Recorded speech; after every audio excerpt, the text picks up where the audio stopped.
Bapak Ibu kaula aturi lenggah rumiyin. Monggo.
Wonten ing Gusti Yesus Kristus.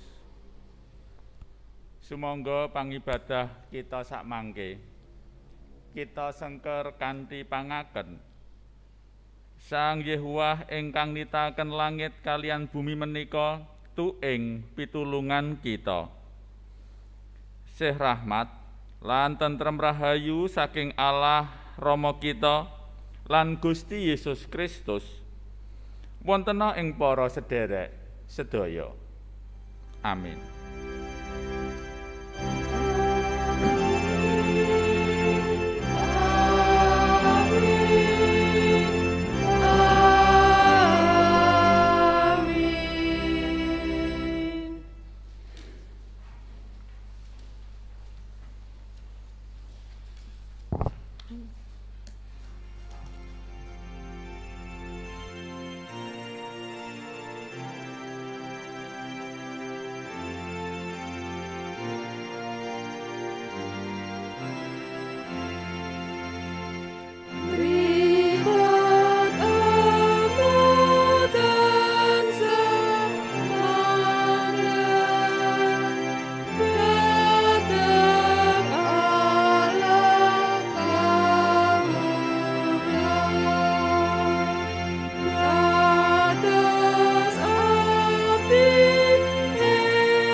Pasamuan ingkang kinasih wonten ing Gusti Yesus Kristus. Menawi gesang kita tansah linandesan ing katresnan Temtu kemawon gesang kita menika mesti badhe ngetingalaken gesang ingkang sansaya dangu menika sansaya endah.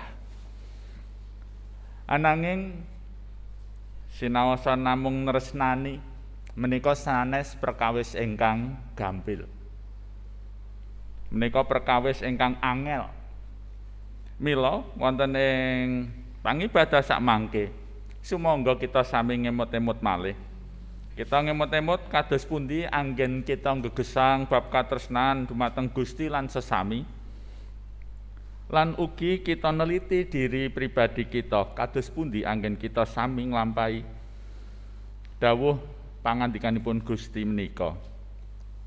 Angger-angger katresnan kaserat wonten ing Markus 12 ayat 28 dumugi ayat 30 setunggal. Banjur ana sawijining ahli Taurat kang krungu anggone padha bebantahan lan ngerti menawa paring wangsulane Gusti Yesus marang wong-wong mau wis prayoga. Iku nuli sowan ing ngarsane lan matur pitakon. Pepaken ingkang ageng piyambak menika ingkang pundi? Paring wangsulane Gusti Yesus. Pepakon kang gedhe dhewe iku mangkene. Rungokno, he wong Israel. Pangeran Allah kita iku siji. Sira tresna marang Allahira kalawan gumolonging atinira lan gumolonging nyawanira sarta kalawan gumolonging butinira. Apa dene kalawan sakabehing kakuatan nira. Dene pepakon kang kapindho yaiku sira tresna marang ing sak pepadanira kaya marang awakira dhewe. Ora ana pepakon liyane kang ngungkuli pepakon loro iku. Mekaten angger-angger katresnan sumangga kanthi keduwung lan andhapasor kita ngakeni sedaya dosa-dosa kita ing ngarsanipun Allah.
Tamuan keaturan jumeneng. Rahayu tiyang ingkang ngakeni sedaya dosa lan panerakipun lan mertobat.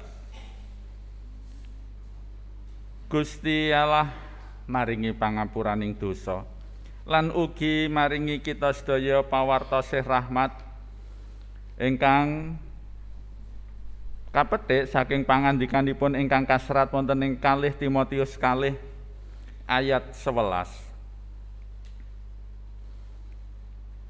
Iki tetembungan kang bener. Menawa kita nderek panjenengane seda, iya nderek panjenengane gesang. Tentrem rahayu saking Gusti Yesus kasarira ing panjenengan.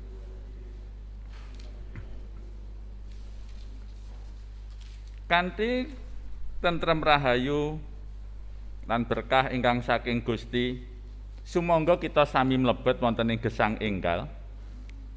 Kados pitedahipun Gusti ingkang kaserat wonten ing setunggal Timotius sekawan ayat 12 ingkang mekaten pangandikanipun Gusti. Aja nganti ana wong kang nyepelekake kowe, merga kowe isih enom. Kowe dadiya tuladha tumrap para wong kang pracaya ing bab tembung-tembungmu, tindak tandukmu, katresnanmu, kasetyanmu, tuwin ing bab kasucenmu.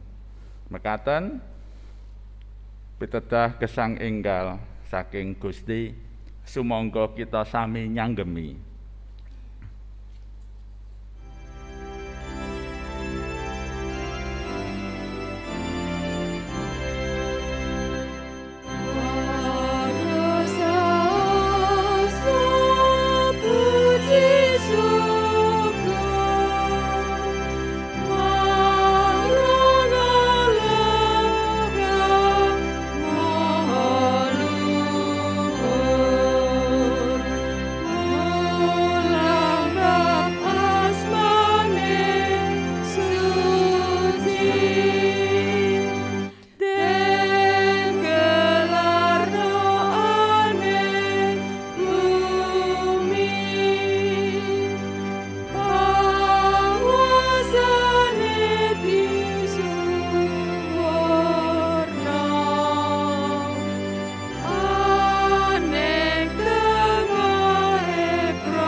Pasaman ingkang kinasih wonten ing Gusti Yesus Kristus, sumangga kita ndedonga nyamektakaken diri anggen kita badhe nampi sabdanipun Gusti. Duh Yehuwah Allah Rama kasuwargan, ngaturaken panuwun duh Gusti menawi wonten ing enjang sakmangke kawula katimbalan tetunggilan ing pangibadah. Lan kawula ugi ngaturaken panuwun menawi sakmangke kawula saged dipun paringi dinten anyar. Kawula pitados bilih wonten ing dinten anyar menika kawula dipun berkahi. Lan anggen kawula nampeni berkah lan ugi nglampahi gesang kawula. Kawula badhe nglandhesi sarana pangandika paduka. Mila kawula nyuwun supados kawula dipun padangi Roh Suci tansah makarya ing manah kawula, sehingga kawula mangertosi menapa ingkang dados dawuh paduka. Kawula dipun paringi kekiyatan anggen kawula nglampahi lan kawula gadah kekendelan. Sumangga duh Gusti kawula nyuwun supados menapa ingkang dados dawuh paduka menika boten namung kendel ing manah kawula, ananging ugi tuwuh lan ngedalaken woh. Sumangga paduka paring dawuh kawula siyaga. Wonten ing Gusti Yesus Kristus kawula ndedonga. Amin.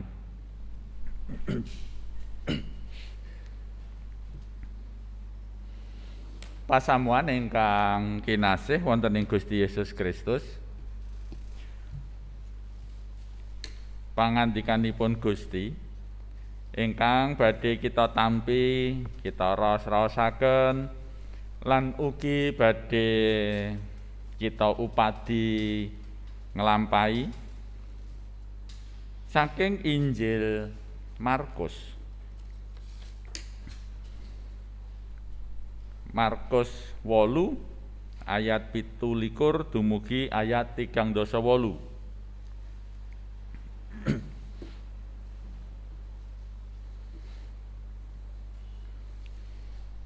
Mekaten Injiling Gusti Yesus Kristus kados ingkang kaserat wonten ing Markus 8 ayat 17 dumugi ayat 38.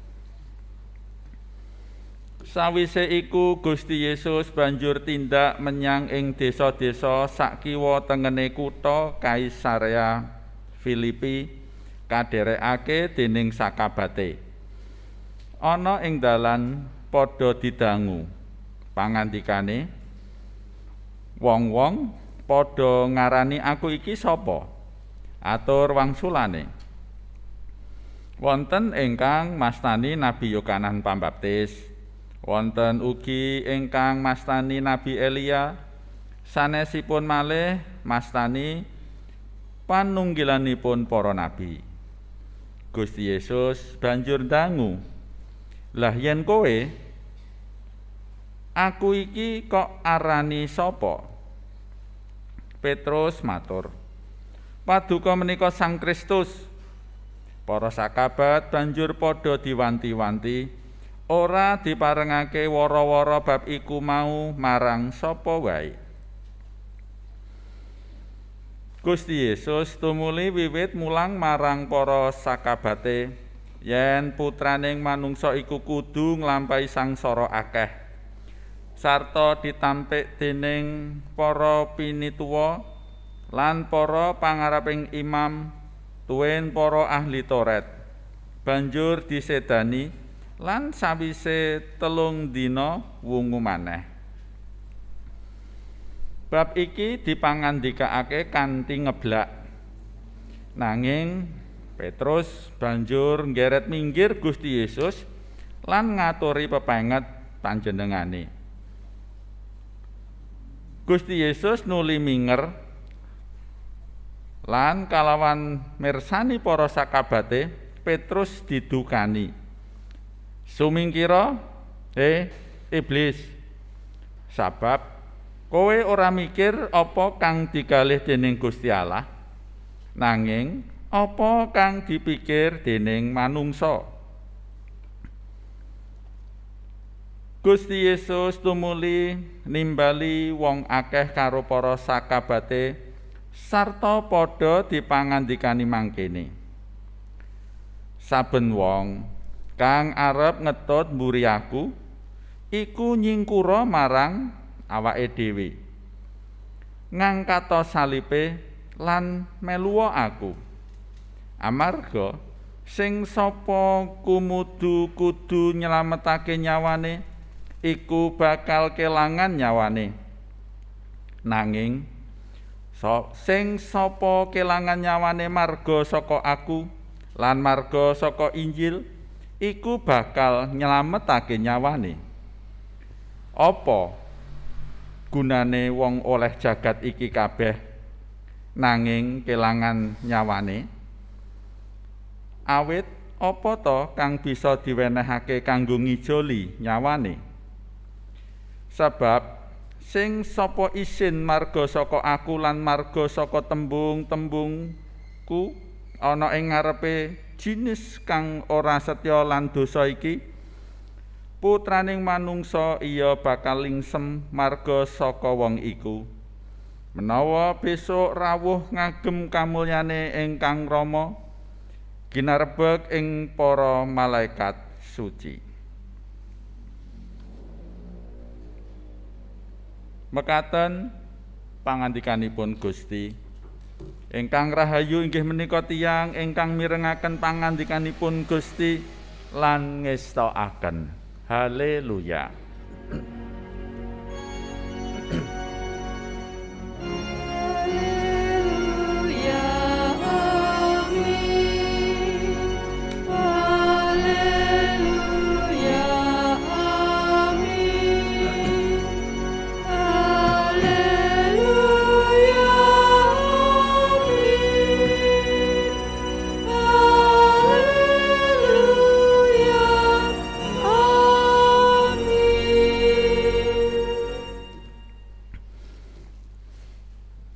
Pasamuan ingkang kinasih wonten ing Gusti Yesus Kristus.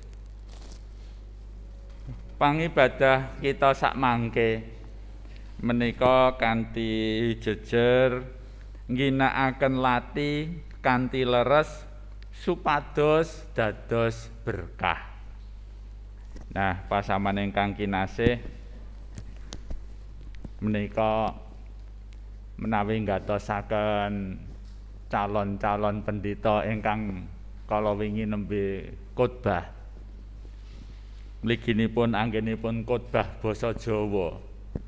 Lah niki gayeng niki Bapak Ibu. Pergumulan berat. Tesih nembe lulus arang-arang ngangge basa Jawa lajeng kedah khotbah basa Jawa.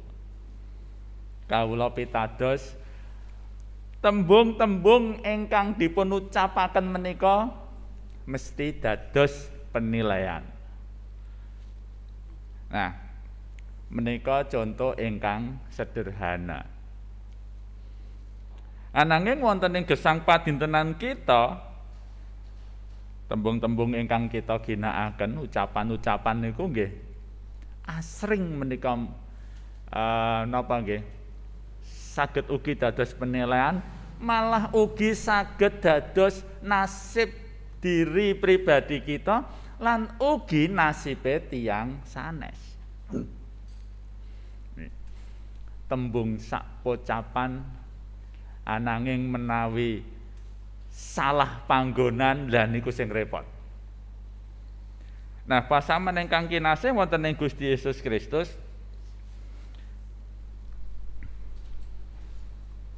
menawi kita nggatosaken waosan leksionari ing dinten menika sae menawi Bapak Ibu para sedherek ugi nggatosaken pangandikanipun Gusti ingkang kaserat wonten ing Yakobus 3 ayat 1 dumugi ayat 12. Nggih. Amargi jejer menika kapetik saking ngriku. Ananging tentu kemawon wonten gegandhenganipun kalian waosan Injil. Pasamuan ingkang kinasih wonten ing Gusti Yesus Kristus, menawi kita nggatosaken waosan saking Injil Markus kala wau, menika kita kados sami Bapak Ibu kados sami mirsani drama nggih. Ingkang sewaunipun menika dialem let sediluk niku terus disengeni. Nggih. Nika sinten ingkang dipun seneni? Petrus. Gusti Yesus dangu dumateng para sakabat. Sopo aku iki? Mesias. Wah, niku jawabe Petrus mantep. Tentu kemawon menika wangsulan ingkang sae. Ananging lajeng dipun tututi ora usah ngomong-ngomong. Bibar Gusti Yesus dangu bab ingkang mekaten, Gusti Yesus lajeng mucal bilih piyambakipun menika badhe ngalami nglampahi sangsara.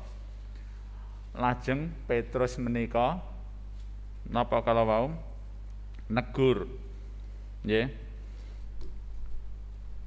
Petrus nggeret minggir ngaturi pepenget. Menapa ingkang dipun ngendikaaken Gusti Yesus? Gusti Yesus ngendika, "He iblis." Niku nggih teng Petrus, Bapak Ibu lan pasawan ingkang kinasih. Nggih. Nggih.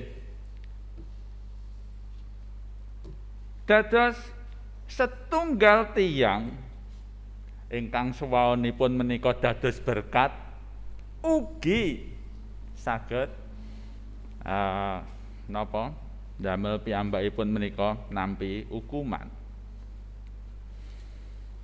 Dados pasaman ingkang kinasih wonten ing Gusti Yesus Kristus, tetembungan ingkang kita ucapaken menika sepindah malih menika saged nemtokaken gesang lan pati kita, hidup dan mati.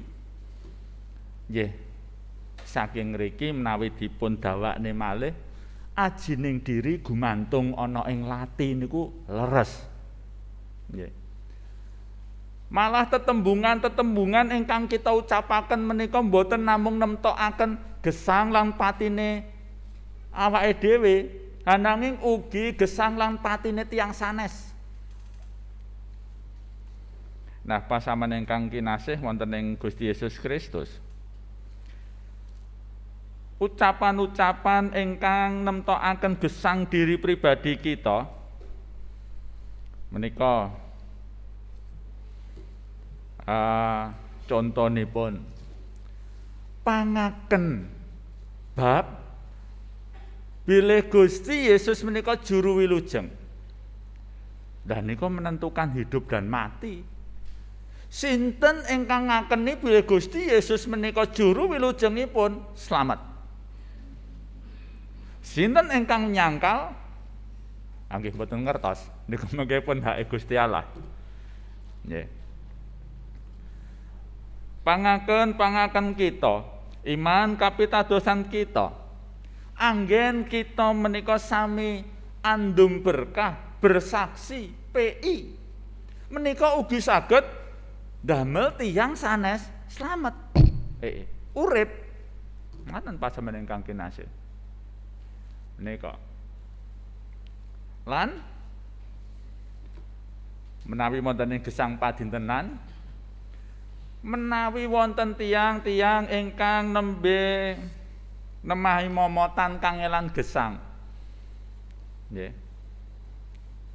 Saumpami wonten sederek ingkang nembe kenging Covid, puji Tuhan sak mangke levelipun mandhap malih. Lajeng sing lara niku mang syukur-syukurke ngoten kira-kira mari napa mboten. Wah, malah saya parah. Nggih. Ananging menawi ingkang nembe nandhang gerah menika tansah dipun motivasi, tansah dipun kancani, dihibur, niku ugi saged menumbuhkan semangat. Nah, pasaman ingkang kinasih, mila tetembungan kita menika kedah dipun tata. Contonipun mekaten.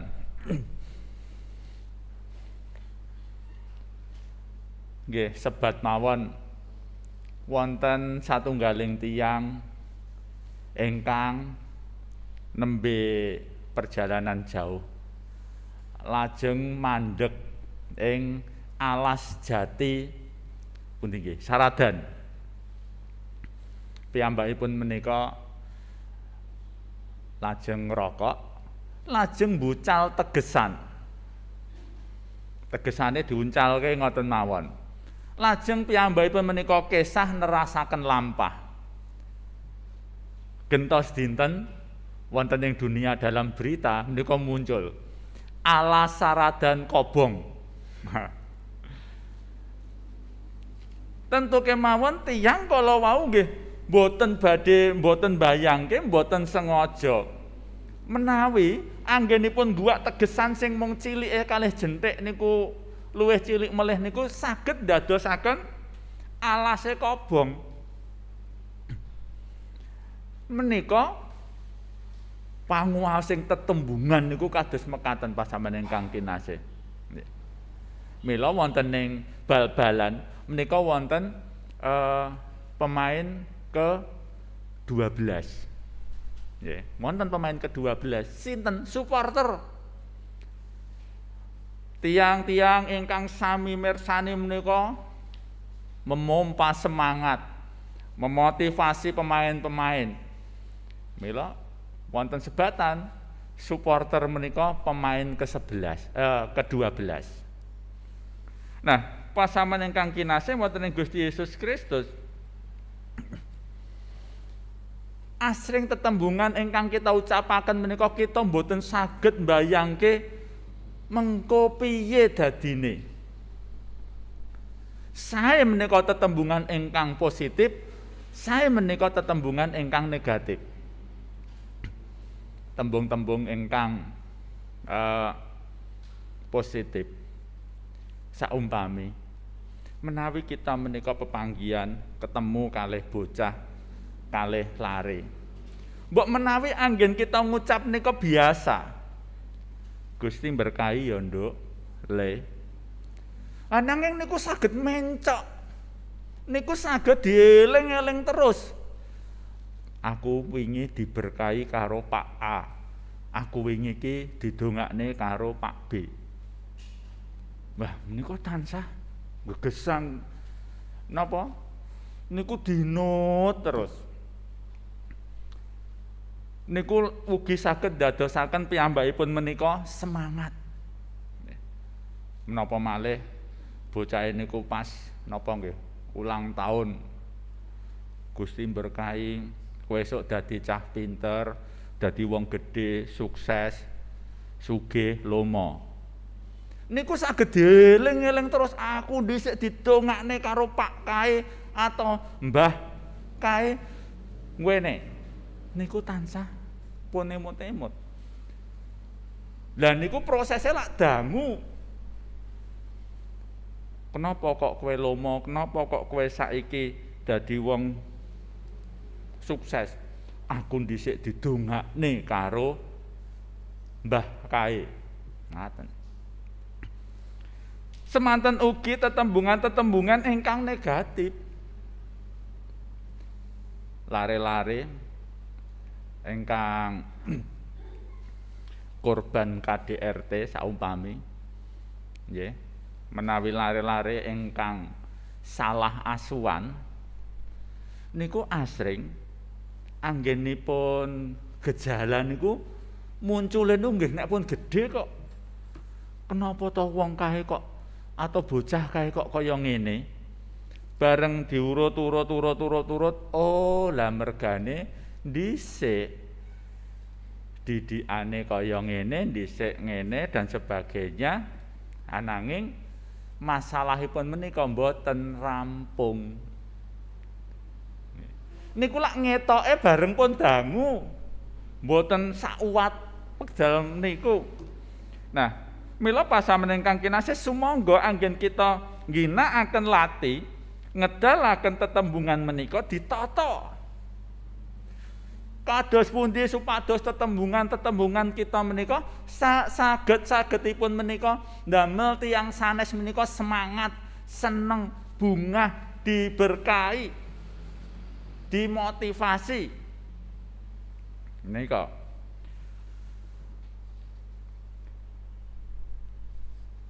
Tetembungan-tetembungan ingkang medal menika temtu kemawon wonten sumberipun. Tetembungan ingkang sae menika sumberipun saking sinten? Saking Roh Suci ingkang makarya wonten ing salebeting batin kita. Tetembungan ingkang boten sae menika medalipun saking manah kita ingkang dipun kuasani rohipun setan. Mila kenging menapa lajeng Gusti Yesus menika anggenipun ndukani Petrus, "He iblis." Menika sampun ngetingalaken bilih ing salebeting batinipun Petrus menika wonten panguwaos iblis ingkang badhe ngrenggut.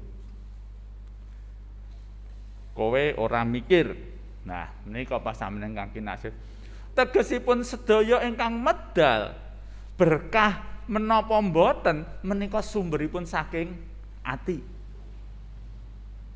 Mila sumangga menawi kita menika anggenipun ngucap lati kita menika ngedalaken tetembungan ingkang leres supados dados berkah, atine sing ditata. Atine awake dhewe niku monggo diisi kalian pangandikanipun Gusti.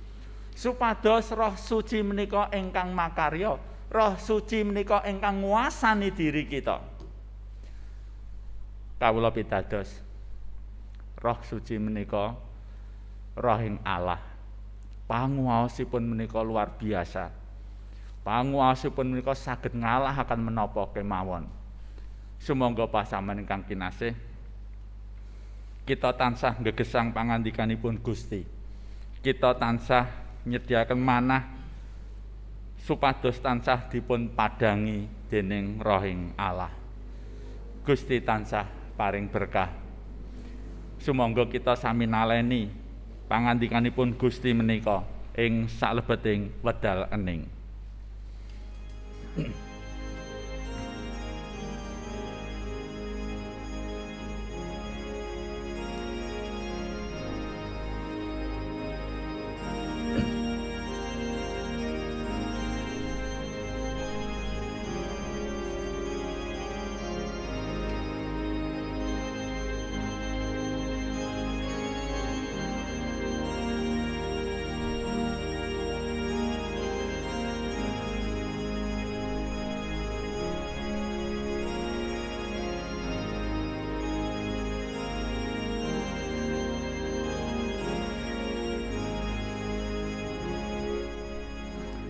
Duh Yehuwa Allah Rama kasuwargan, kepareng kawula ngaturaken panuwun lan kepareng kawula nyuwun kesagetan anggen kawula naleni pangandika paduka ing gesang kawula. Kawula nyuwun supados wonten ing gesang padintenan kawula anggen kawula mlampah tansah dipun padangi kalian Roh Suci. Nyuwun kesagetan, nyuwun kekiyatan wonten ing Gusti Yesus Kristus kawula ndedonga. Amin. Pasamuan ingkang kinasih wonten ing Gusti Yesus Kristus,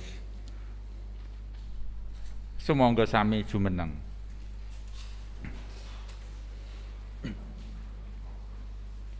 Sesarengan kalian warganing pasamuan, para umat lan para sakabat wonten ing sedaya jaman lan papan, sumangga kita nginggalaken lan nyataken malih iman kapitadosan kita kanthi kita ngucapaken syahadat kalih welas ingkang mekaten. Kawula pitados dhateng Allah Sang Rama ingkang Maha Kawasa, ingkang nitahaken langit kalian bumi. Inggih pitados dhateng Yesus Kristus ingkang putra untang-anting Gusti kawula, ingkang kabutaken dening Roh Suci, miyos saking prawan Maryam, ingkang nandhang sangsara nalika jumenengipun Pontius Pilatus, kasalib nglampahi seda, lajeng kasarekaken tumedhak dhateng ing teleng palimengan. Ing tigang dintenipun wungu malih saking antawisipun tiang pejah. Lajeng sumengka dhateng swarga. Pinarak wonten ing tengenipun Allah Sang Rama ingkang Maha Kawasa. Saking riku inggih badhe rawuhipun ngadili tiyang ingkang gesang kaliyan ingkang pejah. Kawula pitados dhateng Roh Suci. Kawula pitados wontenipun pasamuan Kristen setunggal ingkang suci sarta radin, inggih patunggilanipun para suci. Panawedene pangapuntening dosa, tanginipun raga sarta gesang langgeng.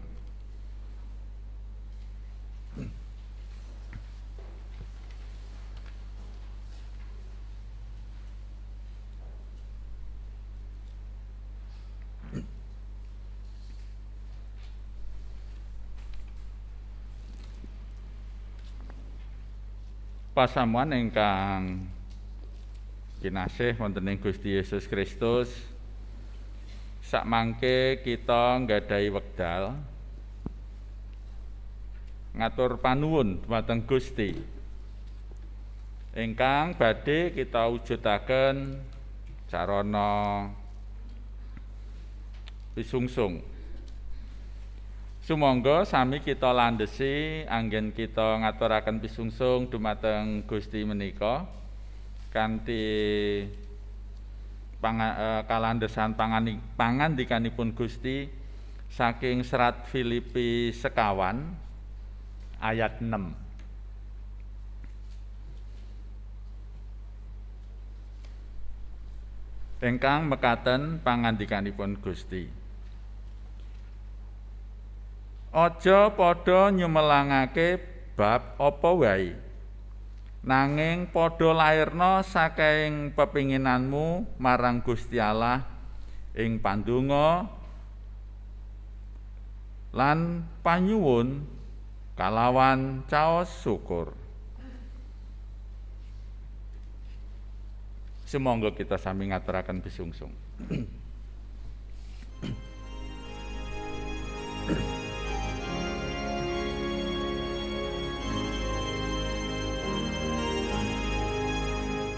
Puji syukur kunjuk Gusti wecehnya mabat Tuhan datang datang kasih jenane kaulah santo syukur paring pakaryan nadyan dan meringkih syukur dene kadang mitra tansah anandukan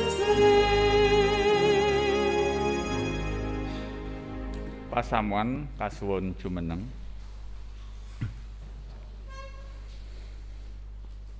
Sumangga kita aturaken bisungsung menika ing salebeting pandonga. Duh Yehuwah, Allah Rama kasuwargan, kepareng kawula marek malih ngarsa paduka Duh Gusti. Ngaturaken panuwun nawi kawula tansah dipun berkahi lan ugi tansah dipun tuntun wonten ing gesang kawula. Kawula sampun mujudaken menapa ingkang dados atur panuwun kawula. Inggih menika bisungsung. Mugi paduka rena dumateng menapa ingkang kawula aturaken dhateng paduka. Lan saking bisungsung menika ndadosaken jembar kraton paduka lan ugi anggen kawula nglajengaken peladosan wonten ing GKJ Ngesrep. Wonten ing wekdal ingkang endah sakmangke Duh Gusti kawula ugi ngunjukaken panyunan kawula. Kawula nyuwun supados sederek-sederek kawula ingkang sakmangke nembe nandhang kangelan, ingkang nandhang momotan, Gusti maringi berkah. Ingkang gerah sinten kemawon warganing pasamuan lan kawula sedaya, kawula nyuwun supados dipun paringi kesarasan. Anggen kawula sami ngupadi tetedan lan omben. Anggen kawula nyambut damel, kawula nyuwun Duh Gusti supados kawula menika dipun paringi kekiyatan lan kesagetan. Menapa malih anggen kawula nyambut damel, kawula menika gadah tanggung jawab ingkang ageng. Kawula nyuwun supados saking riku kawula sedaya dipun berkahi lan saking riku kawula ugi dados talanging berkah kangge tiyang kathah.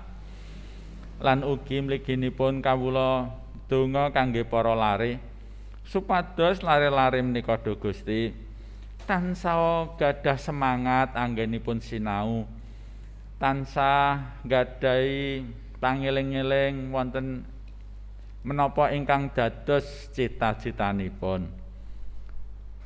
Kawula nyuwun supados anak-anak kawula ugi tansah dipun lindungi. Menapa malih sakmangke Duh Gusti sekedap malih menawi sampun wonten pembelajaran tatap muka. Kawula nyuwun Gusti ingkang nuntun. Kawula ugi ngaturaken panuwun menawi sakmangke Duh Gusti kawula sampun ngraosaken gesang ingkang radi longgar amargi pandemi ingkang sakmangke sampun sawetawis melandai. Ananging kawula nyuwun supados kawula boten sembrono. Kawula nyuwun kawula tansah siaga lan tansah njagi prokes. Kawula nyuwun Duh Gusti supados wonten ing PPKM ingkang sampun radi longgar. Wonten ing siaga kawula sageta ngladosi paduka ngagem GKJ ngesrep menika kangge lantaran berkah paduka sehingga sedaya kawula warganing pasamuan ngraosaken berkah. Menapa malih anggen kawula sakmangke nembe gadah program pemanggilan pendeta lan sekedap malih badhe mlebet wonten ing orientasi. Kawula nyuwun supados Roh Suci tansah makarya, kawula dipun paringi hikmat supados kawula menika nglampahi sedaya proses menika kanthi tentrem rahayu. Kawula nyuwun tansah paduka piyambak ingkang ngutus putra paduka dados pendeta ing GKJ Ngesrep. Lan ugi kawula ndonga supados pemerintah sedaya para pemimpin kawula tansah dipun berkahi lan bangsa lan negari menika wal saking pandemi dados bangsa ingkang maju lan kawula ugi dipun paringi kasagetan kawula dados warganing bangsa menika ugi nderek bangun bangsa menika. Mekaten Duh Gusti atur panuwun lan ugi panyuwunan kawula. Sedaya menika kawula suwun lan kawula landhesi wonten ing asmanipun Gusti Yesus Kristus, juru wilujeng kawula ingkang sejati. Amin.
Pasamuan ingkang kinasih wonten ing Gusti Yesus Kristus, sumangga panjenengan lajengaken pangibadah sakmangke wonten ing gesang padintenan panjenengan piyambak-piyambak.